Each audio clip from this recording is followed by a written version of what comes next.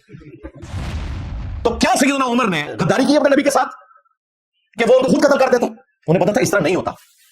یہ لوگ نمک حرامی کرتے ہیں, گورنمنٹ انہیں تنخواہیں دیتی ہے اور یہ لوگ نمک حرامی کر کے کہتے ہیں عشق رسول. بھائی عشق رسول حضرت عمر نے کیوں نہیں پورا کیا؟ وہ بھی غزوہ بدر کے قیدیوں کو قتل کر دیتے. لو سنو مولویوں, تواڈے مرے ہوئے بابے بھی زندہ ہو جانا, تواڈے سارے بزرگان بے دین, سارے علماء کرام انجینئر صاحب کے دلائل کا جواب نہیں دے سکتے. حضرت عمر نے کیوں نہیں غداری کی اپنے نبی کے ساتھ کہ غزوہ بدر کے قیدیوں کو قتل کر دیتے؟ تمہارے نمک حرام ممتاز قادری جتنے ہیں, یا یہ کوئٹہ کا وہ جو پولیس آفیسر, یا عمر کوٹ کے اندر جو بیٹھے ہوئے ہیں حرام خور پولیس آفیسر جن کو تم لوگ جو ہے وہ ہار میں مارے ہو, یہ نمک حرامی کر رہے ہیں. ان لوگوں کو پکڑ کے نا سرعام سزائیں دینی چاہیے. یہ بچے پیدا کر رہے ہیں نمک حرام بچے, اور ان کی نمک حرامیوں کا فائدہ کون اٹھاتا ہے؟ چندہ خور مولوی. تو آج تک کسی مولوی کے بیٹے نے غازی بننے کی کوشش بھی نہیں کی. ہو سکتا ہے تجھے کو کامیاب نہیں کوشش کسی نے نہیں کی, شروع سے لے کے ابھی تک غازی الدین سے شروع ہو جائے تو اڈے سارے دن تھر مولوی, سارے دن تھر بزرگان دین تو زندہ سمجھے جدوں نے یہ کام کیتا ہے. 1929 میں اس نے ایکسٹرا جوڈیشل ایکٹیویٹی کی تھی. ہم تو اس کو بھی درست نہیں سمجھتے, قانون نہیں آپ ہاتھ میں لے سکتے. اس وقت یہ سارے بزرگان دین زندہ تھے, کسی کا بیٹا نہیں سامنے آیا. بعد میں ان کی آپ باتیں سنیں, وہ ڈاکٹر اقبال کی بھی آپ کو ملیں گے جی, انہوں نے کہا ترخاڑا نمونہ نمبر لے گیا, ڈاکٹر صاحب تو اسی کے پہ کرتے سب اللہ کے بندو چھوڑ دو, مزے لیتے ہیں. یہ تو اللہ کا شکر ادا کریں کہ 29 فروری 2016 کو ممتاز قادری کو پھانسی دیا گیا.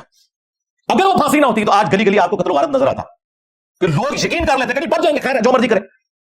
سلام ہے اس وقت کے پرائم منسٹر کو, آرمی چیف کو اور چیف جسٹس کو کہ انہوں نے جرأت دکھائی اور دن بھی رکھا 29 فروری تاکہ برسی 4 سال بعد آئے. 29 فروری 4 سال بعد, یہ جان بوجھ کے انہوں نے 29 فروری کا دن رکھا تھا طے کر کے, ورنہ ہر سال انہوں نے 28 فروری ہوتا نا تو پہنچا ہونا تھا اسلام آباد اور تماشا لگانا تھا انہوں نے. ابھی بھی اس نمک حرام کی یاد میں انہوں نے مزار بنایا ہوا ہے اور اس کا ابا بیٹھ کے وہاں نوٹ چھاپ رہے ہیں, دیکھیں آپ نے ویڈیوز میں. ابھی جلالی صاحب بھی گئے ہوئے تھے وہاں. میں اپنے ریاستی داروں سے پوچھوں گا کہ جو شخص نمک حرام تھا اور آپ نے اسے پھانسی کی سزا دی, اس کا مزار بننے کی اجازت کیوں دی ہوئی ہے؟ قبر رکھیں, قبر تو نان مسلم کی بھی ہے, اس کی کوئی بے رمتی نہیں ہے. مزار کیوں بنائے ہوئے ہیں؟ چندوں کا انڈا کیوں بنایا ہوا ہے؟ اس کیوں ہو رہے ہیں وہاں پہ جس کو اسٹیٹ نے ڈکلیئر کیا؟ کیوں ایسا ہو رہا ہے؟ اس کا مطلب ہے کہ انڈائریکٹلی آپ کچھ برائی کر رہے ہیں, تماشا چل رہا ہے اسی طریقے سے. تو میں تو دلیری کے ساتھ اس لیے بولتا ہوں کہ میں نے تو اپنی جان رکھی ہوئی ہے ہتھیلی کے اوپر. انہوں نے میری لائف تو کی ہوئی ہے ونریبل, لیکن میں نے ان کا کوئی بابا نہیں چھوڑنا, نہ زندہ نہ مردہ. پون کے رات چڑھنا میں سارے نو, میں بھی سا ہے ہی کوئی نہیں, تیرے بابے تھے شاید کوئی نہیں. لوگوں کے بچوں کو یوز کرتے ہیں, یعنی لوگوں کی جان اور لوگوں کے مال کے ذریعے اللہ کی راہ میں اپنا جعلی جہاد کرتے ہیں, جبکہ قرآن نے کہا کہ اپنی جان اور اپنے مال کے ذریعے آپ نے اللہ کی راہ میں جہاد کرنا ہے. یہ تو لوکل جہاد کی میں بات کر رہا ہوں. جو انٹرنیشنل جہاد بھی ہو رہا ہے نا, خواہ وہ تحریک طالبان افغانستان کا ہو, خواہ وہ داعش کا ہو, وہ سب کا سب سنی شیعہ اختلاف ہے. ابھی افغانستان میں کتنا مشکل وقت آیا ہوا ہے طالبان کے اوپر. پہلے طالبان لڑ رہے تھے امریکہ کے خلاف, اب داعش لڑ رہی ہے افغانستان میں طالبان کے خلاف, کیونکہ داعش اہل حدیث ہے اور یہ طالبان دیوبندی ہے. جہاد ہے, لو سنو, کہتے ہیں جی وہ جہاد ہے. علی بھائی جہاد پہ بھی کوئی بات کریں, یعنی علی بھائی کہہ رہے ہیں کہ جہاد تے گل کرن علی بھائی, اور اسی جیکٹ پائیے, اگر دیوبندی ہے تو دیوبندی دی جیکٹ پا کے تے داعش تے حملہ کر دیں گے, اور اگر وابیاں تے وابیاں دی جیکٹ پا کے تے طالبان تے حملہ کر دیں گے. اے جہاد جے ٹوٹل تڑا. اور شام میں بھی سنی شیعہ کنفلکٹ سارا, کوئی جہاد نہیں ہے. اور یہ جو موٹیویشنل اسپیکر جہاد کے اوپر بات کرنے والے فراڈی ہے, آپ کو یہ بتا رہے ہیں کہ جہاد ہو رہا ہے, جھوٹ بول رہے ہیں آپ سے, کوئی جہاد نہیں ہے. ہاں فلسطین میں جو مظلوم ہیں ہم ان کے ساتھ ہیں, ان کے اوپر تو کافر مسلط ہوئے میں, اس میں تو کوئی شک نہیں ہے. اسرائیل سب سے بڑا بدماش اور اس کا ابا سب سے بڑا بدماش اس وقت شیطان کا ایجنٹ امریکہ, کوئی شک نہیں ہے. لیکن باقی آپ جتنے کہہ رہے ہیں نا, کوئی جاشاد نہیں. ان میں سے کوئی فلسطین نہیں پہنچا اسرائیل کے خلاف لڑنے کے لیے, نہ کوئی موٹیویشنل اسپیکر, نہ یہ جن کے ایجنٹ بنے ہوئے ہیں, جن طالبان کو یہ کہتے تھے امیر المومنین آ گیا. کتنے طالبان کیوں نہیں گئے تھے؟ ہمیں تو بتایا گیا تھا کہ جس دن افغانستان آزاد ہوگا نا, ایک بریگیڈ جو ہے نا کشمیر آزاد کرانے کے لیے جائے گی اور ایک فلسطین آزاد کرنے کے لیے. اور میں کہتا خدا آدھا یار, ٹوٹل پشتون موومنٹ ہے, اور اسلام میں کوئی لینا دینا ہی نہیں. پشتون موومنٹ تھی وہ. میں نے ابھی دیکھا کہ یہ 27 آئینی ترمیم آ رہی ہے. 26 سے پہلے میں نے آواز بلند کرنا شروع کی, 27 پہ پھر کر رہا ہوں کہ توبہ کی شیک ڈالو, ورنہ یہ آگ تمہارے گھروں تک بھی پہنچے گی. مولوی نے کہا تک پہنچ گئی آگ. دیکھ رہے ہیں مفتی طارق مسعود کیوں ہے, اس کے اپنے بیانوں سے ہانٹ کر رہے ہیں. اور دیکھیں مولویوں کے گھر جب یہ آگ پہنچی ہے تو مولوی ایک ایک کر کے ڈڈوؤں کی طرح باہر نکل کے صفائیاں دے رہے ہیں کہ جی ہے تو گستاخی تھی, نیت گستاخی کی نہیں تھی. اے لوگ اندازہ کرو, باقیوں کی نیتوں کا بھی فیصلہ خود کر دیتے ہیں. مجا کی پیڑا ہوں گی نا, سارے نکلے گئے.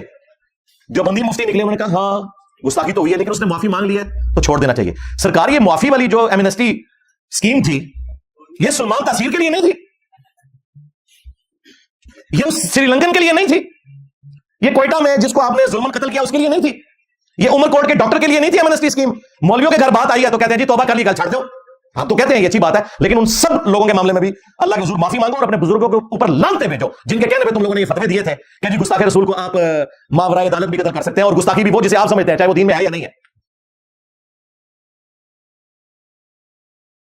السلام علیکم ورحمۃ اللہ ولا حول ولا قوة الا باللہ حسبنا اللہ ونعم الوکیل یا حی یا قیوم برحمتک استغیث لا الہ الا انت سبحانک انی کنت من الظالمین ربنا آتنا من لدنک رحمہ وہیئ لنا من امرنا رشدا رب اشرح لي صدري ويسر لي امري واحلل عقدة من لساني يفقهوا قولي اللهم صل على محمد وعلى آل محمد واصحاب محمد وازواج محمد وامة محمد اجمعين الى يوم الدين آمين.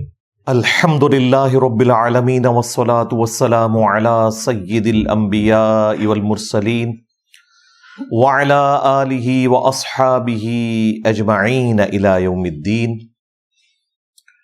رب اشرح لی صدری ویسر لی امری واحلل عقدۃ من لسانی یفقہوا قولی. الحمدللہ آج 3 نومبر 2024 کو سنڈے کے دن ہمارا یہ پبلک سیشن نمبر 171 ہونے جا رہا ہے. آپ کے یہ ریئل ٹائم کوسچنز پرچیوں کی شکل میں میرے پاس آ چکے ہیں. انشاءاللہ تعالی میں انہیں بعد میں ڈسکس کروں گا. پہلے کرنٹ افیئر کے طور پر ایک کریٹیکل ایشو میں نے ڈسکس کرنا ہے, اور وہ آج کل جو پاکستان میں آئینی ترامیم کا سلسلہ جاری ہے, اس سلسلے میں نے 26ویں جو آئینی ترمیم ہے اس کے حوالے سے پچھلے ویک آلموسٹ 1.5 گھنٹے کی گفتگو کی تھی. اسپیسیفکلی جو اس کا آرٹیکل 38F ہے جو اسلامک بینکنگ کے پوائنٹ آف ویو سے ہے اور پاکستان میں ربا کے خاتمے کے لیے 1973 کے آئین میں صرف ایک جنرل سٹیٹمنٹ دی گئی تھی کہ ربا ختم کیا جائے گا, سود ختم کیا جائے گا. لیکن اس 26th امینڈمنٹ کے اندر کانسٹیٹیوشن کی اس کی ڈیٹ بھی آ گئی ہے, اور وہ ہے 1 جنوری 2028. اس سے پہلے ربا فری کر دیا جائے گا پاکستان کی بینکنگ کو انشاءاللہ تعالی. آلریڈی بھی میجورٹی اب اس طرف شفٹ ہو رہے ہیں, کیونکہ میزان بینک نے جو ریکارڈ بزنس کیا ہے اس کے بعد سب لوگ پیسے کی لالچ میں, اسلام کی محبت میں نہیں, پیسے کی لالچ میں اسلامک بینکنگ کی طرف شفٹ ہو رہے ہیں. یہ ریالٹی ہے, میں پچھلی دفعہ اس کے اوپر بول چکا ہوں. اور اسلامک بینکنگ کیا ہے, کنونشنل بینکنگ سے اس کا فرق کیا ہے, ڈفرینسز میں نے بتائے تھے. پھر قسطوں کا جو کاروبار ہے, اسی طریقے سے مارٹگیج, ڈراپ شپنگ, اشیاء کو گروی رکھنا, کار فائنینسنگ, یہ تمام جو تفصیلات اسلامک بینکنگ سے جڑی ہوئی ہیں میں نے ساری ایک جگہ جمع کر دی ہیں. حلال اور حرام کاروبار کے جو اصول ہیں وہ بھی بتا دیے تھے اس میں. وہ ویڈیو دیکھنے والی ہے. پچھلے سنڈے والے دن 170 نمبر جو ہمارا پبلک سیشن تھا اس میں نے شروع کا آلموسٹ 1.5 گھنٹہ اسی کے اوپر لگایا تھا. اب چونکہ اس سے اگلی ایک آئینی ترمیم بھی پائپ لائن میں ہے 27th, اور آپ مختلف ٹاک شوز میں سن رہے ہیں کہ اگلی آئینی ترمیم بھی آنے والی ہے.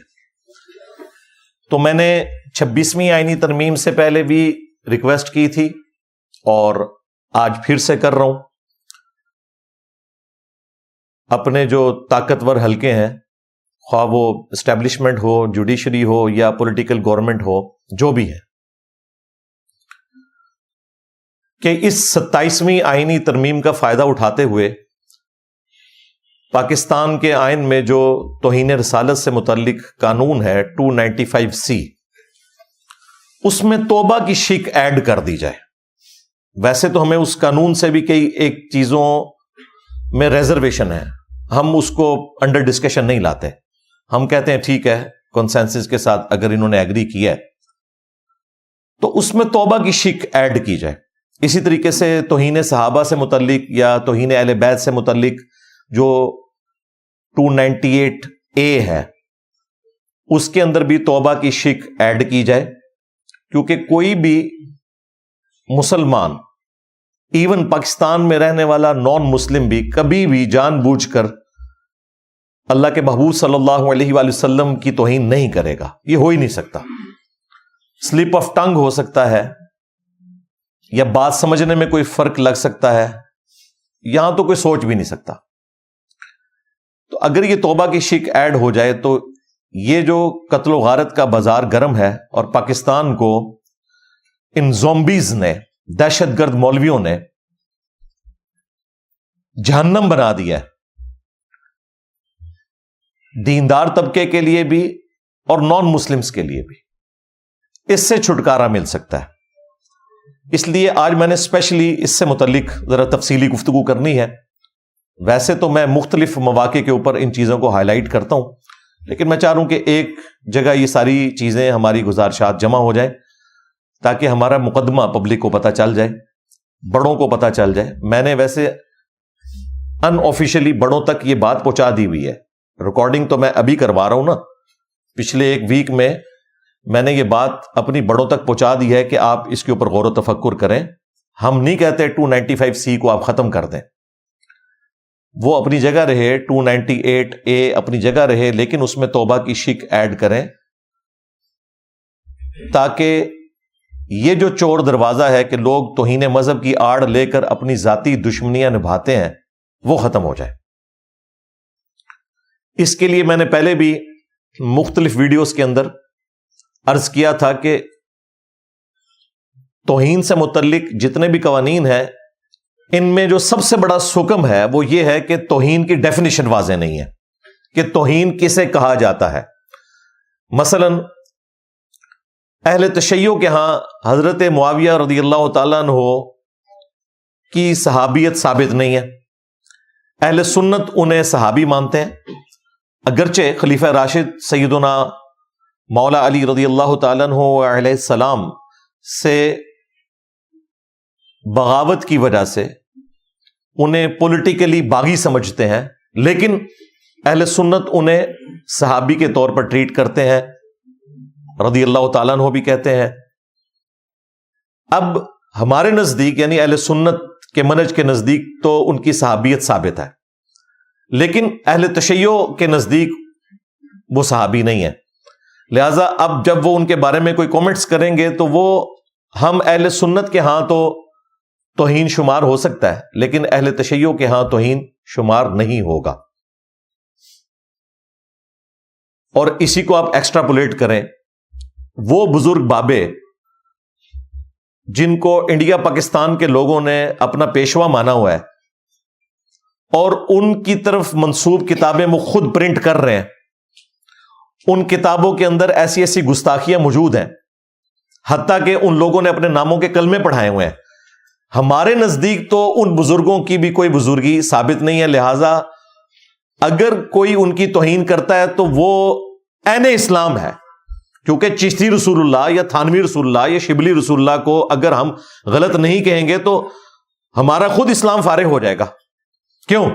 کیونکہ میرا نبی سا ہے ہی کوئی نہیں, تیرے بابے تھے شے ہی کوئی نہیں. تو یہ ہمارے ایمان کا تقاضا ہے. لہذا توہین کی جو ڈیفینیشن ہے یہ کرنی پڑے گی. اس طرح آپ جنرل سٹیٹمنٹس دیں گے تو آپ جس کو چاہیں اس کو توہین مذہب کا الزام لگا دیں. اگر ہم توہین رسالت لگانے پہ آئیں تو میرے نزدیک تو یہ تمام فرقے جو ہیں ان کے اوپر توہین رسالت لگتی ہے کہ جنہوں نے قرآن و سنت کے مقابلے کے اوپر اپنے بزرگ بابوں کی تعلیمات کو پرائورٹی دی ہوئی ہے. اس سے بڑی کوئی گستاخی ہو ہی نہیں سکتی. جب سورۃ الحجرات میں نبی صلی اللہ علیہ وآلہ وسلم کی آواز سے آواز کو بلند کرنا آپ کی موجودگی میں, آپ کے ساتھ گفتگو کرتے ہوئے نہیں, ویسے ہی یہ توہین رسالت ہے. یا ایھا الذین آمنوا لا ترفعوا اصواتکم فوق صوت النبی، اے اہل ایمان اپنی آواز کو بلند نہ کرو رسول اللہ صلی اللہ علیہ وآلہ وسلم کی آواز سے، اور ان کے حضور اس طرح گفتگو نہ کرو جس طرح آپس میں ایک دوسرے کے ساتھ کرتے ہو، ایسا نہ ہو کہ تمہارے اعمال برباد کر دیے جائیں اور تمہیں خبر بھی نہ ہو. اور یہ آیت مبارکہ کسی عام انسان کے بارے میں نازل نہیں ہوئی، اس مخلوق کے دو بہترین لوگوں کے بارے میں. ابن ابی ملیکہ کہتے ہیں تابعی کہ قریب تھا کہ اس مخلوق کے دو بہترین لوگ تباہ و برباد ہو جاتے جب انجانے میں انہوں نے رسول اللہ کے حضور اپنی آواز کو بلند کیا. اور وہ دو لوگ تھے ابو بکر اور عمر رضی اللہ تعالی عنہما وعلیہم السلام. تو تواڈے بابے تو شاہی کوئی نہیں، ابو بکر اور عمر جیسا ہے ہی کوئی نہیں، تیرے بابے تے شاہی کوئی نہیں. اگر ان کے اعمال بھی برباد ہو جائیں بسبب اس کے کہ انہوں نے نبی علیہ السلام کی موجودگی میں آپس میں گفتگو کرتے ہوئے اختلاف رائے کیا اور آواز بلند ہو گئی، نبی علیہ السلام سے کوئی بدتمیزی نہیں کی، لیکن اللہ تعالیٰ نے فرمایا کہ حضور کی موجودگی میں بھی اگر یہ کام کرو گے تو برباد ہو جاؤ گے. اب مجھے بتائیں، نبی علیہ السلام کی موجودگی میں ان کی صرف آواز سے آواز بلند کرنا اگر گستاخی ہے تو نبی علیہ السلام کی تعلیمات سے کسی اور بابے کی تعلیمات کو بلند کرنا یہ اس سے بڑی گستاخی ہے. تو ہمارے نزدیک تو یہ سب گستاخ ہیں، تو اس کا اینڈ تو کوئی نہیں ہوگا. لہذا توہین کی ڈیفینیشن کرنا ضروری ہے. یہ نمبر 1 سٹیپ ہے. اور نمبر 2 جو میں نے عرض کیا کہ توبہ کی شک ڈالنا ضروری ہے. اور اس کے لیے میں نے ایک 4 سٹیپ کاؤنٹر نیریٹو دیا تھا، یا آپ کہہ لیں کہ ایک 4 سٹیپ پروسیجر دیا تھا، یہ زیادہ بہتر لفظ ہے. SOP دیا تھا کہ اگر کسی کے اوپر توہین مذہب کا الزام لگے تو اس کے خلاف مقدمہ کیسے چلنا چاہیے. وہ جو 4 سٹیپ ہیں ان میں سے پہلے 2 سٹیپ جو ہیں وہ پری FIR ہیں، یعنی FIR کٹنے سے پہلے یہ 2 سٹیپ طے ہونے چاہیے، ورنہ FIR کٹنی ہی نہیں چاہیے. اور FIR کاٹنے کے بعد پھر 2 مزید سٹیپ ہیں. FIR کٹنے سے پہلے جو 2 سٹیپ ہیں ان میں سے نمبر 1 سٹیپ یہ ہے کہ سب سے پہلے یہ اسٹیبلش کیا جائے کہ جس شخص کے بارے میں یہ کلیم کیا جا رہا ہے کہ اس نے کوئی توہین کی ہے اس کا ایویڈنس کیا ہے، اس کی گواہی کیا ہے، ویڈیو کی شکل میں یا کوئی شخص گواہی دیتا ہے وہ سامنے آئے. جب یہ گواہی اسٹیبلش ہو جائے، ویڈیو آ جائے، اور ویڈیو کی فورینزک ہونی چاہیے. یہ نہ ہو کہ AI میں بنی ہوئی ویڈیوز تو آج کل مارکیٹ میں پھر رہی ہیں، کسی کے اوپر آپ کوئی بھی الزام لگا سکتے ہیں. اس کے بعد دوسرا سٹیپ طے کیا جائے کہ جس شخص کی طرف اس توہین کو منسوب کیا جا رہا ہے اس کا میڈیکل ٹیسٹ ہو کہ وہ شخص واقعی ذہنی طور پر درست ہے، ٹن تو نہیں ہوا ہوا، مجنون تو نہیں ہے، کلندر تو نہیں ہے. ہاں، انہوں نے اپنے سارے بابے یہ مجذوب کے چکر میں بچائے ہوئے ہیں.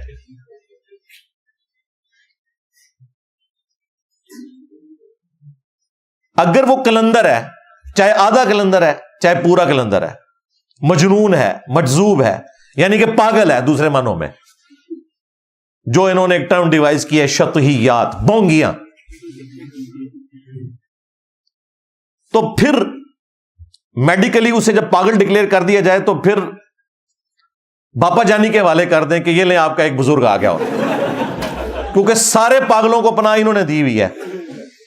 دادا صاحب کی گھوڑی، ہاں، انہیں کہہ دیا ایک گھوڑا اور سنبھالو.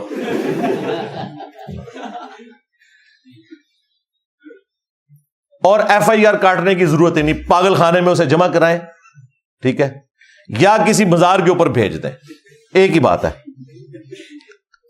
FIR کاٹنے کی ضرورت ہی نہیں. لیکن اگر یہ 2 سٹیپ طے ہو جاتے ہیں اور وہ بندے کا ذہنی توازن بھی ٹھیک ہے، یعنی کوئی وہ بزرگ بابا نہیں ہے، واقعی ایک نارمل انسان ہے، تو پھر FIR کاٹیں. اور تیسرا سٹیپ یہ طے کیا جائے کہ اہل علم جو ہیں ان کے ساتھ اس کی سیٹنگ کروائی جائے, وہ اس کی کاؤنسلنگ کریں کہ بھائی یہ جو تم بات کر رہے ہو ان آیات اور احادیث کی روشنی میں یہ توہین رسالت بنتی ہے, اور تم اس کے باوجود اصرار کر رہے ہو کہ تم نے درست بات کی ہے, اور اس کے بعد تمہیں یہ سزا ہونے والی ہے, تو امید ہے کہ ادھر ہی وہ بیک فٹ پہ چلا جائے گا. اتنے بڑے بڑے لوگ, جس ملک کا آرمی چیف ڈر کی وجہ سے گھر میں محفل میلاد کرائے, باجوہ صاحب, اور عمرے پہ راتوں رات پہنچ کے وہاں سے تصویریں کھنچائے, ادھر عام بندے نے کدھر ٹکنا ہے؟ حالانکہ ان کے اوپر صرف الزام لگا تھا. تو علماء کے ساتھ ڈسکشن کے بعد خود بخود بیک فٹ پہ چلا جائے گا ایسا شخص. اور اگر ایسا نہیں ہوتا تو پھر چوتھا سٹیپ طے کیا جائے کہ اس کا کیس جوڈیشری میں بھیجا جائے اور پھر عدالت فیصلہ کرے. لیکن عدالت فیصلہ کرے گی پھر شواہد کی بنیاد کے اوپر. وہاں اس کو رائٹ ہونا چاہیے کہ وہ اپنا مقدمہ لڑے. عین ممکن ہے کہ علماء بھی اپنے فرقے کو دیکھ رہے ہوں, یہ پاسبلٹی موجود ہے. جوڈیشری کا کام یہ ہے کہ تمام اہل علم کو بلا کر, جو سٹیک ہولڈر ہیں, دلائل اکٹھے کر کے اس کے بعد جج کا کام ہے کہ فیصلہ کرے. یہ مولوی کا کام نہیں ہے کہ توہین رسالت کو وہ ڈیفائن کرے گا, کیونکہ بریلویوں کے جو مفتیاں ہیں وہ دیوبند اور اہل حدیث کے نزدیک مشرک ہیں,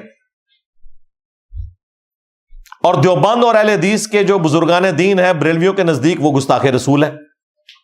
جب آپ کی ڈگریوں کا, بزرگوں کا یہ حال ہے کہ ایک دوسرے کو مسلمان نہیں سمجھتے ہیں, اس ماحول کے اندر آپ ان مولویوں کے حوالے کریں گے کہ یہ بتائیں گے کہ کون توہین کر رہا ہے اور کون نہیں کر رہا, یہ جوڈیشری بتائے گی. اور جج جو ہوتا ہے نا, وہ ہر طرح کے معاملات کے اندر ڈیسیژن دیتا ہے ایکسپرٹ اوپینین لینے کے بعد. آپ دیکھتے ہیں کہ میڈیکل کا کوئی کیس ہوتا ہے تو اب جج نے تو ڈاکٹر کی ڈگری نہیں حاصل کی ہوئی, لیکن وہ ایکسپرٹس کو بلاتا ہے اور اس کا انٹلیکچوئل لیول اتنا ہوتا ہے کہ وہ چیزوں کو دیکھ کے فیصلہ کر دیتا ہے کہ کس کا موقف درست ہے. اس اعتبار سے جج جو ہے وہ ہر فن مولا ہوتا ہے, کیونکہ وہ ایکسپرٹس کو بلا کے اس کی بنیاد کے اوپر فیصلہ کرنے کی صلاحیت رکھتا ہے. کوئی بھی کیس آ جائے اس کے اوپر وہ ڈیسیژن کر سکتا ہے. لے گا ایکسپرٹ اوپینین انہی لوگوں سے کہ جن کی وہ فیلڈ ہے, لیکن اس کے بعد وہ فیصلہ عقل کی بنیاد کے اوپر شواہد کو دیکھتے ہوئے کر سکتا ہے. اور آپ دیکھتے ہیں کہ یہ آلموسٹ 100% کیسز توہین رسالت کے جھوٹ اور فراڈ کے اوپر مبنی ہوتے ہیں. کوئی توہین نہیں ہوئی ہوتی, لوگوں نے اپنی ذاتی دشمنیاں نبھائی ہوتی ہیں, اور یہ سلسلہ پاکستان میں عرصہ دراز سے جاری ہے. ہاں, تھوڑا وقت گزرتا ہے تو پتا چلتا ہے کہ جناب وہ جو فلاں کیس ہوا تھا نا, وہ جو ایک چھوٹی سی بچی جس کے کوڑے کے لفافے کے اندر چند ایک پیجز نکلے تھے قرآن پاک کے, وہ تو بیچاری کوڑا چنتی تھی اور اس کی کسی مولوی کے ساتھ کوئی ذاتی رنجش تھی, اس نے اس کے اوپر الزام لگا دیا. یہ بہت بعد میں پتا چلتا ہے. اس وقت تک تو عوام الناس نے ایسے شخص کو شہادت کے رتبے کے اوپر فائز کر دیا ہوتا ہے, کیونکہ پاکستان میں آپ کسی کے اوپر FIR کٹوا دینا پھر عوام فیصلہ کرتی ہے. جوڈیشری تک تو وہ کیس جاتا ہی نہیں ہے. ایون جوڈیشری اس کے حق میں بھی فیصلہ کر دے تب بھی عوام نہیں چھوڑتی. ہمارے اپنے جیلم شہر میں چند سال پہلے جماعت اسلامی سے تعلق رکھنے والے ایک عالم دین تھے, ان کے اوپر جھوٹا الزام لگایا گیا توہین مذہب کا. پنڈ دادن خان, جو ایک آپ سمجھ لیں چھوٹا شہر کہہ لیں یا قصبہ ہے جیلم کا, وہاں کا یہ واقعہ. اور جوڈیشری نے ان کو باعزت رہا کر دیا کئی سالوں کے بعد. وہ بےچارے پہلا جمعہ پڑھانے کے لیے اپنے بیٹے کے ساتھ آئے اور اسی موقع پہ باپ بیٹا دونوں کو گولیوں کے ذریعے چھلنی کر کے شہید کر دیا گیا. یہ تو اس ملک کی حالت ہے. میں بار بار کہتا ہوں کہ اس میں پہلے نمبر کے اوپر مجرم ہماری اسٹیبلشمنٹ ہے جنہوں نے یہ زومبیز پال کے ہم پہ مسلط کیے ہیں، اس کے بعد مولوی ہیں، اس کے بعد جوڈیشری ہے، اور اس کے بعد چوتھے نمبر پہ عوام الناس ہے۔ یہ آپ دیکھ لیں، یہ جو اب ہمارے اوپر ایک زومبیز کا سلسلہ شروع ہوا ہے کچھ عرصے سے، اس کو اگر آپ ڈیپ ڈگ کریں گے نا تو یہ آج لوگ کہتے ہیں یہ جین زی جو ہے، یہ والی جو نیو جنریشن جین زی، یہ زیادہ جذباتی ہے۔ اور بھائی یہ جین زی پہ تو یہ معاملہ ایپیکس کو پہنچا ہے، یہ جین زیا سے شروع ہوا ہے، وہ جنرل زیا اور یہ جنریشن زی۔ وہ ڈکٹیٹر جس نے پاکستان میں سعودی عرب کی پروکسی وار لڑی، یہاں پہ دہشت گرد تنظیمیں دیوبند کی بنائی گئی، سپاہی صحابہ اور دوسری، وہی بعد میں لشکر جنگوی بن گئی، اور یہ سب کچھ ہوا ہمارے اس سب سے بڑے ریاستی ادارے کی سرکردگی میں آفیشلی۔ ہتھوڑا گروپ بھی اس وقت آیا تھا، راتوں رات لوگوں کو قتل کر کے چلے جاتے تھے صرف ایک دہشت پھیلانے کے لیے۔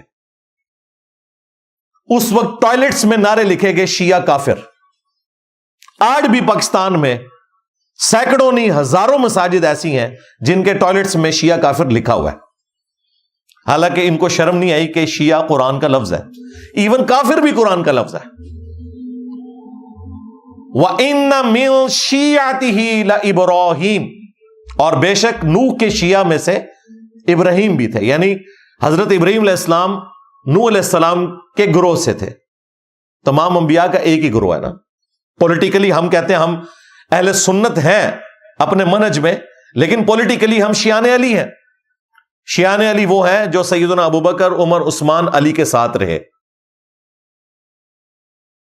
تو یہ ایک پولیٹیکل ٹرم کے طور پر ہم بھی اپنے آپ کو شیعہ سمجھتے ہیں، قرآن کا لفظ ہے، لیکن اس وقت لوگوں نے مزے لیے اور یہ سلسلہ چلتا رہا قتل و غارت کا، کیونکہ 1979 میں انقلاب آ گیا تھا ایران میں۔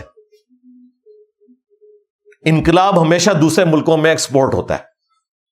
سعودیہ کو فکر پڑ گئی، یہاں ایک دیوبندی ان کے پاس اویلیبل تھا، جنرل ضیاء، جو لال مسجد میں نماز پڑھتا تھا، دیوبندیوں کی مسجد تھی، تو انہوں نے پراکسی وار یہاں پہ شروع کروا دی پیسے دے کے کہ اگر یہاں پہ انگیج رہیں گے تو پھر سعودیہ کی طرف نہیں آئے گا شیعہ انقلاب، اور یہاں پہ بڑے بڑے شیعہ علماء کو قتل کیا گیا بغیر کسی وجہ کے۔ امام بارگاہوں میں اور شیعہ کی مساجد کے اندر آئے دن دھماکے ہوتے تھے، یہ تماشا چلتا رہا۔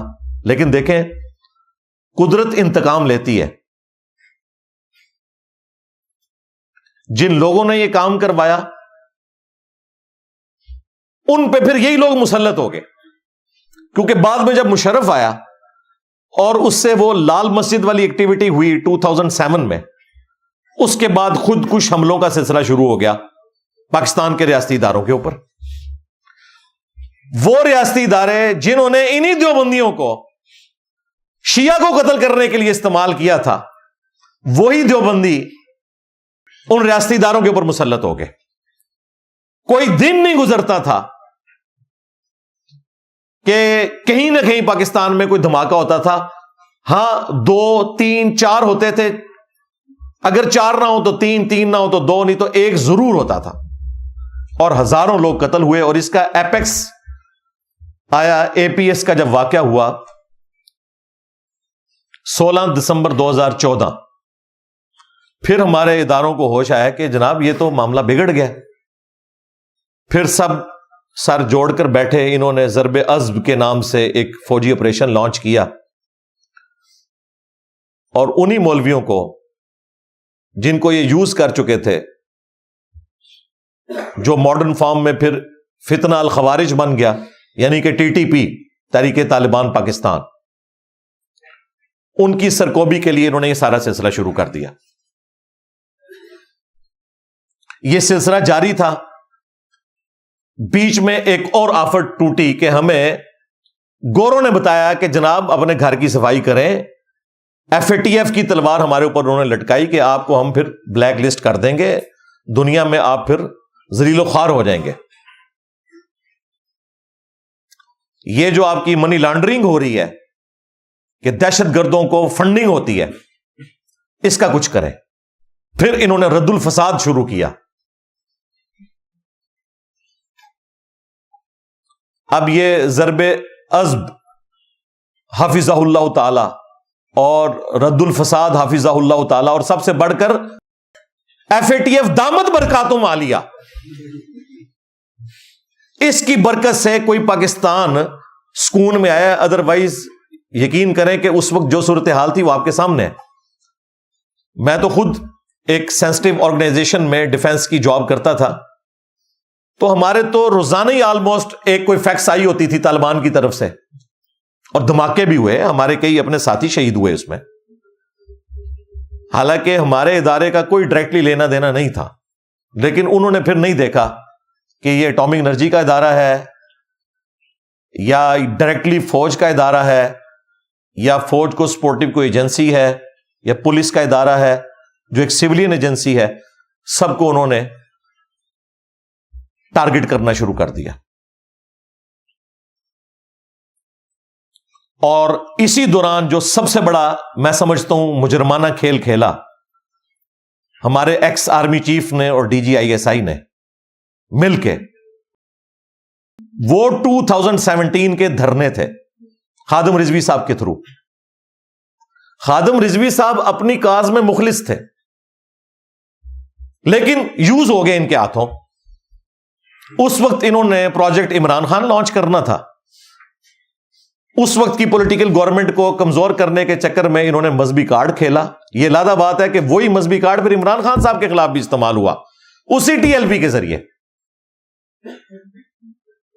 انہوں نے لا کے دھرنے شروع کروا دیے ختم نبوت کے نام کے اوپر. حالانکہ وہ جو مس ہینڈلنگ ہوئی تھی, اس مس ہینڈلنگ کے دوران ساری جماعتوں نے سگنیچر کیے ہوئے تھے. یہ تو مولانا فضل الرحمان صاحب کی جماعت کے ایک بندے نے اس چیز کو ہائی لائٹ کیا تھا, تو بعد میں جناب ایک پولیٹیکل جماعت کے اوپر ڈال دیا گیا, ورنہ ساری پولیٹیکل جماعتیں اس کی اپروول میں شامل تھیں. خیر وہ ریورس ہو گیا, بات ختم ہوئی. پھر انہوں نے وہاں 5-5 ہزار کے نوٹ بانٹے, اور ہمارے جو ایکس DGISI تھے, اس وقت DGC تھے فیض امیر صاحب, جو آج اپنے انجام کو پہنچ چکے ہیں. انشاءاللہ ابھی ان کا مزید انجام باقی ہے. یہ اتنا بڑا دشمن ہے پاکستان کا. اس کے سگنیچر ہوئے جو معاہدہ طے پایا TLP کے ساتھ. یہ نہ سمجھیے گا کہ یہ آج بدماش اندر ہے تو میں یہ باتیں کر رہا ہوں. یہ بدماش جب اپنی عروج پہ تھا نا, میں نے اس وقت بھی ان دھرنوں کے خلاف ویڈیوز ریکارڈ کروائی تھی. یہ نہ سمجھیے گا کہ آج خادم رضوی صاحب قبر میں ہیں اور انجینئر صاحب بول رہے ہیں. خادم رضوی صاحب جب باہر تھے نا, اس وقت بھی میں بولتا تھا اور وہ بھاگتا تھا آگے آگے. ہم کوئی ابن الوقت نہیں ہے کہ گورنمنٹ میں ہو تو ہم سیم پیج کا نعرہ لگا کے تو مخالفین کو جیلوں میں ڈالیں, اور گورنمنٹ سے باہر نکلے تو ہم کہیں جی ہم آئین کے لیے کام کر رہے ہیں. گورنمنٹ میں ہو تو ہم اپنے مخالفین کو جو ہے وہ بدنام کریں, اور جب گورنمنٹ سے نکالے جائیں تو ووٹ کو عزت دو کا نعرہ بلند کریں. یہ سب کے سب دنیا کے کتے ہیں, جتنے پولیٹیکل لیڈرز ہیں. کوئی ان کا ریلیجن سے لینا دینا نہیں ہے, مذہبی کارڈ یوز کرتے ہیں. اور دیکھیں کس طرح ان کے خلاف وہ چیزیں پھر استعمال ہوتی ہیں. یہ جو اس وقت نون لیگ کی گورنمنٹ ہے نا, انہوں نے یہ سارے مذہبی کارڈ بے نظیر کے خلاف استعمال کیے تھے. پھر احسن اقبال کو بھی گولی لگی, حالانکہ اس بیچارے کا کوئی لینا دینا نہیں تھا. نواز شریف کے اوپر بھی جوتا پھینکا گیا, خواجہ آصف کے اوپر سیاہی پھینکی گئی. بھائی اس لیے کہ تم لوگ یہ سب کچھ کرتے رہو. اور وہ جو ہمارے مہاتما صاحب ہیں, خان صاحب, ان کے اوپر تو سیدھا فائر توہین مذہب کے نام کے اوپر, وہ اس کو جو بھی شکل دے, کبھی یہودی ایجنٹ ہونے کا الزام. پھر یہ سارے کام چلتے ہیں بھائی جب آپ کسی کے ساتھ ایسا کرتے ہو. اس وقت 2017 میں یہ مہاتما صاحب کہہ رہے تھے کہ میرا تو دل کرتا ہے میں بھی TLP کے دھرنے میں جا کے بیٹھ جاؤں ختم نبوت کے نام کے اوپر. اور یہ ختم نبوت نہیں ہے, یہ چندہ گیم ہے, یہ اینٹی قادیانی ہے. اگر یہ ختم نبوت کے لیے مخلص ہوتے تو چشتی رسول اللہ, تھانوی رسول اللہ کے خلاف بھی بولتے.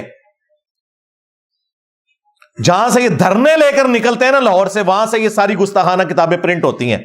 کبھی ان کے خلاف دھرنا نہیں دیں گے کیونکہ کھرا ان کے گھر نکلے گا. یہ چندے کھاتے ہیں اس فرقے کے.